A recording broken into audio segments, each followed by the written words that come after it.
Welcome ladies and gents to Portsmouth ahead of today's big clash, and well, we are here in the Spinnaker Tower. No, that is not a testicle reference, but the name of this actual place.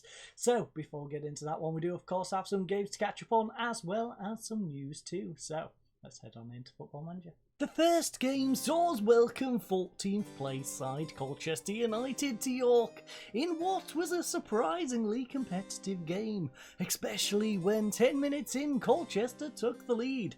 Thankfully though, Titov and Vokes were ready for a quick response, as only 5 minutes later Vokes tied things at 1-1 going into the half. We then took till the 70th minute to find the winner, as Rowley grabbed one before Goss then converted from the penalty spot. We then headed to Preston, who themselves had moved into 14th place in the league, and although the score and the position was the same, the two matches quite frankly couldn't be much different. To keep some resemblance of similarity, Lubala did volley in his effort before Williams made it 2-0 going into the half. The second half then started rather rough, as Preston pulled one back before a late Adipan header in the end sealed a 3-1 victory.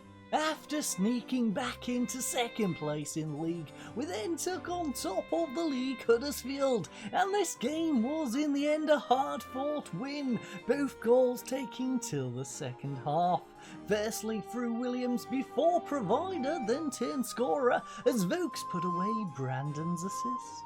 All before simply dispatching of 16th place Wimbledon through a 9th minute Lubala effort. Okay, so game catch up out of the way, we are of course here in the notebook to catch up on a little bit of news ahead of today's game. And well, first of all is Byrne. He of course is out on loan over at Yeovil, and well, their manager did promise me he would start playing him where he's expected to. He hasn't been. He's just straight up lied to me. He said he would. He didn't do it. Eddie Gormley, you are a liar, liar, pants on fire, my friend. And as a result, well, Jack Byrne decided he didn't want to play. He decided to go and get himself sent off. So I think that is their manager's fault, quite frankly. I'm not blaming Jack for that one. I don't blame him. He isn't getting played where he wants to be played, and he lashed out, got himself sent off and said, well, I guess I won't play at all. So that is the situation with him out on loan. Adipan managed to scoop up the League One Player of the Month, having himself a solid little season thus far. And of course, he did get himself a goal, so I am not surprised at that one. On top of that, we then have a few different injuries. But before we get into that, let's have a little look at our mentoring month. So how's our mentoring been going? First of all, we have Campbell. He's managed to develop a new trait. He likes to wind up opponents. Okay, interesting, Campbell. You are on a road to redemption, and the thing you decided to learn was, I'm going to start winding up the opponents a little bit. Okay, I like your thinking, Campbell. I like it. Liam Gibbs has also developed a new trait. He likes to look for passes rather than attempt to score. Now, considering we don't really put him in the opportunity to score, that's quite useful for us. Not sure if his club is going to be particularly happy about that. They might want him to score, but while he's here on loan, we will be happy with him doing that. Now, into the bad news. First of all, as you can see, Brandon Fleming has picked up an injury. Luckily, 1, 2, 3 days. He, of course, picked up a tight groin against Huddersfield in what was a remarkable victory against top of the league. We then have Dion Lawless. Now, Dion Lawless is an amazing youngster out on loan. He has been having a fantastic season thus far. He picked up a bit of a knock. Dion Lawless has a fractured lower leg, 6 weeks to 2 months. But have a look at these season stats thus far. 10 goals in 28 games, 11 assists, 7 player of the match, and a 7.42. This man is killing it over at Boreham Wood. Surely he's going to be in the National League next year, out on loan yet again. Heck, he might even make it into League 2, maybe even League 1. On top of that, we then have Rafferty Pedder out for 1 to 2 days after picking up a tight hamstring. We then have Sean Goss. He got knocked out for 1 to 3 days as well, this time against Wimbledon, where he sustained a tight calf. But without further ado, let's head on over to Fratton Park and let's play Pompey. And so, in the wise words of Mark Henry, it is time for today's main event. And as you can see, well, we have managed to crawl our way up to the top of the table. Not quite sure how this has happened. Huddersfield with a few mistakes, losing to us being the main one, of course. Portsmouth are quite a bit behind now, finding themselves 7 points clear of both us and Huddersfield. So this is a must-win game for Portsmouth if they want to get into those automatic promotion spots.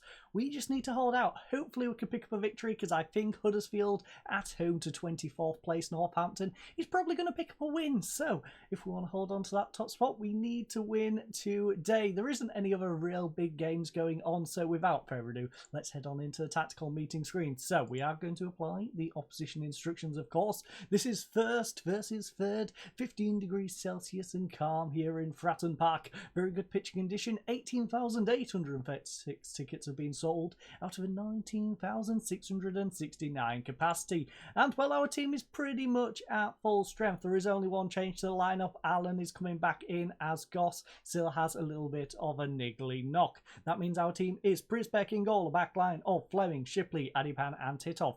Alan and Rowley in central midfield, with our wingers being Lubala and Williams, Berahino in between and Vokes up front. Hopefully Berahino can show exactly why I left him in the lineup. If he keeps performing badly, he's going to be sitting on the bench, and it's going to be Pedder getting in there, getting some game time and developing quite nicely going forward. But our bench at the moment is Adigoki, Jenkinson, Jackson, Chadwick, Gibbs, Pedder and Zimba. So let's submit that squad.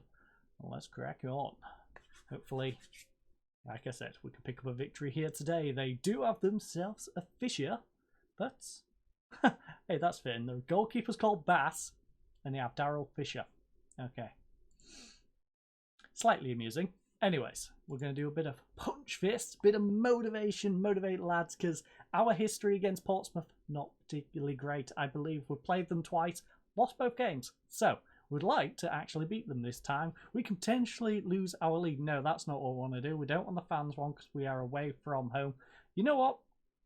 Assertively, this is our chance to exact revenge on Portsmouth. Let's do it. The revenge team talk, always the one to use. If you've got it as an option, please go for it. Use assertive. Use that. Go for revenge team talk. It works wonders. Works absolute wonders. This is where we lose now 3 or 4-0, and I look an absolute idiot for saying that. But for the most part, that team talk, I would argue, is possibly the best one you can do in the entire game. So it's a ball over to Harness. Harness gets it to Williams. Williams drives the ball over to this right-hand side, where Fisher will keep it just in play. Whips it in first time. Adipan nods it away, though. Williams going on the counter-attack down this right-hand side. Can he get away from his man, though? He is getting double-teamed. He might even get triple-teamed at this point. He is continuing his run, though. What a beautiful run here by Williams. Oh, he's gone all the way up to the byline. Thankfully, it does get whipped in. Unfortunately, it's nodded away, but only as far as Fleming. Can Brandon get a good cross in? Brandon whips it in back post. Williams gets onto it. Williams, if he put that one away after the effort to get the initial cross in, that would have been some amazing football by Jaden. Unfortunately, just didn't work out. But I like the effort. I like the effort there from Jaden Williams. And, well, we've got a goal in the Rotherham game. They've gone 1-0 up against Shrewsbury. Shrewsbury in the playoffs shouldn't really be losing that one, but they are at the moment. And, well, Portsmouth's thrown it straight to Brandon. He's going to go short to Allen, and it's a ball eventually up to Vokes, but he's going to nod it on to absolutely no one, as he is the lone striker. So Bass just simply going to scoop it up. What is he going to do with this one, though? That is the question. Also, really odd thing here, but I don't know why Bass always makes me think of No Pixel GTA RP. I always think Sandbass. Anyway, it's Towler over to the left-hand side. Not even going to try their left-back's name, but it's eventually over to Patel, and Portsmouth are going to hold on to possession here on the 24th minute. Ball down to Patel. Come on. Come on, you're pressuring them. Get the ball, though. Don't let them pass it up. Morton, what was that slide attempt? It was nowhere near him, and Morton has put it away. I believe that was Shipley with the questionable dive. Questionable, to say the least. Nowhere near him. Flying along the ground. yeah, let's have another look at this one. It was indeed Shipley. He's on a yellow card. He's the last man, and he chooses to go for this awful attempt of a challenge. He sort of dives in, realises he's on a yellow card, and then goes, oh, I better not touch him, sits down, and just lets him run on through. So, not happy with you for that one, Shipley. We are going to demand more. We're going attacking. Because right now, this is going to pull Portsmouth back into it, and Huddersfield have finally taken the lead in that game, which was expected. It's ball into the back post. And now it's 2. Connor has just gone and put them 2-0 up. It's been a rough few episodes recently. Losing to Leeds United, then the Newport game, and now this one. As Ogilvy has just gone and got them a second one. After we managed to pick up that lovely result against Huddersfield, 2-0. Comfortable victory in that one. And now we are struggling. Titov on a 6-3. He's going off at half-time regardless of how this goes. Berahino! Come on, Berahino! What a way to get things started for Berahino at this club. Finally gets himself a goal. He was on a 6.4 rating, and that should get him probably into the 7s. I'm going to say a 7-2 is what it's going to move him up to after that one. What a beautiful finish. 7-3. Just a little bit better than I thought. But as you can see, we have struggled to get shots on target besides that singular goal. 4 shots to their 8. They have been the better side, but 50-50 on that possession now. Passing hasn't been too bad, so if we can start shooting a little bit better, hopefully we can turn this one around. Lubala is on a 6-3 right now, though, and Titov on a 6-4. We have 3 players on yellow cards. Thankfully, Shipley is turning it around a little bit after his mistake, but he's still on that yellow card. So, we are going to be assertive. We are... we're in a... We simply have to be better in front of goal. Exactly. Be better, lads. Lubala is nervous. Okay, you're playing bad. You're nervous. You're getting off my pitch, my friend. Jenkinson is going to come on for Titov. A little bit risky considering these 3 are on yellow cards, but at this point we're going to have to be risky. We're going to have to take off the players who are playing badly, especially when they're on a 6-4 and a 6-3 respectively. So, do we go Gibbs or Chadwick? I'm tempted to drag Berahino out there, put Pedder in the middle, but Berahino is having a solid game now, so we don't want to disturb that. Gibbs, go and be our inside forward. In fact, would you rather be a winger? No. Inside forward is what you'd rather be. We shall allow you to be just that. I think we'll leave our third substitute a little bit later than usual, probably around that 73rd minute.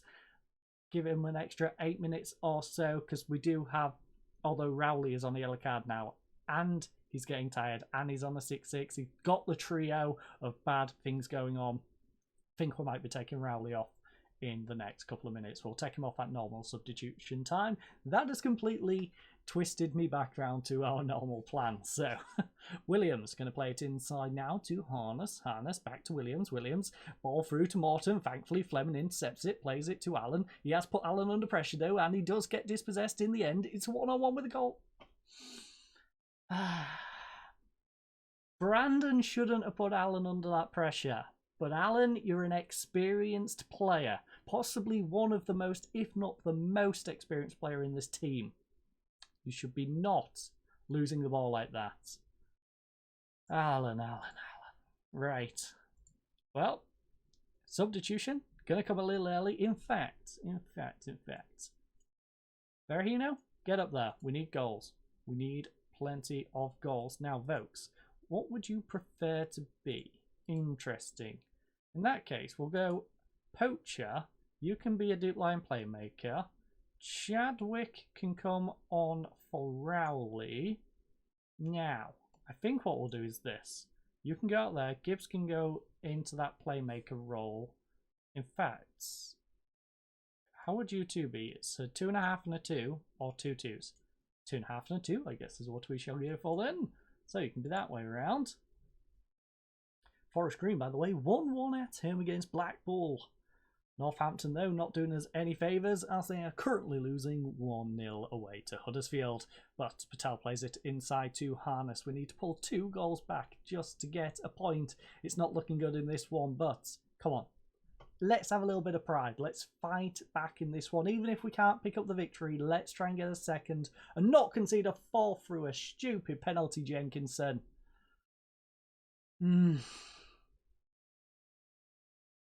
Right. Titov was having a rough one. It looks like Jenkinson is too, so Morton will step up. And Adam Prisbeck is beaten once again. 4-1 in this one. Now, do we just accept it? Do we try and fight back in this one, or do we accept it? Eliminate? We're not going to eliminate. Limit the amount of goals we concede, and thus how much it's going to affect our goal difference. Our goal difference is now 2 worse than Huddersfield. That might be the play. I don't think we're going to do it, though. Huddersfield is 2-0 up in their game. I think we just got to try and fight back, try and get a couple of goals, get a little bit of motivation going into our catch-up games. But right now, it's looking very, very rough. The real question is, where are we going to be going after this one? Because I can't quite remember. I've written it down, thankfully, but... intriguing. So, that's going to be a good one. It's going to be a good one next episode. Hopefully we can win that one. I'll let you know at the end of this game. Going to save it for the end. Savor the lovely fixture that we shall be going to in the next episode. It's going to be a difficult one. Just as this one was. Hopefully not as difficult as this one was in the end, though. A 4-1 loss. In the end, it was down to poor finishing, as you can see. 2 on target from 7. They weren't very great. They only had 7 on target from their 17, but a 2.43 XG to a 0.37. That's a rough one. A very rough one to take. At least Shipley and Adiapan managed to refrain themselves from getting sent off. Fleming got himself a 6-9, which isn't too bad, but Prisbeck on a 6-3, Chadwick on a 6-3, 6-4 out of Williams, 6-6 out of Vokes, 6-6 out of Rowley, 6-3 out of Lubala, and a 6-4 out of Titov, as well as Jenkinson 6-4. Well, it was pretty doomed with all those players playing rather badly. But the next episode, we shall be playing yet another playoff team, which is Burton Albion. We shall be heading away to Burton for that one. But I thank you all for joining us in this one. Hopefully you all have a lovely night, and goodbye.